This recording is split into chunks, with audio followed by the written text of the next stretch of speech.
তোর সোনা দানা বালা খানা সব রাহে লিল্লাহ, দে যাকাত মুর্দা মুসলিমেরা ভাঙাইতে নিদ, যাকাত মুর্দা মুসলিমেরা ভাঙাইতে নিদ।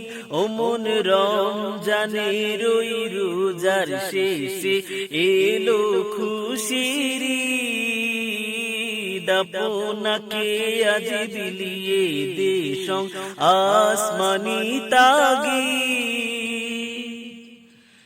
ঈদ মুবারক, ঈদ মুবারক, ঈদ মুবারক। দেশ ও প্রবাসের সকল ভাই বোনদেরকে জানাই ঈদের আন্তরিক শুভেচ্ছা ও অভিনন্দন। প্রত্যেকেই প্রত্যেকের জায়গায় অনেক বেশি ভালো থাকেন, সুখে থাকেন, অনেক বেশি আনন্দে থাকেন। সকলের জন্য আন্তরিক দোয়া রইল এবং আমার জন্য দোয়ার দরখাস্ত রইল। সকলেই আন্তরিকভাবে আমার জন্য দোয়া করবেন।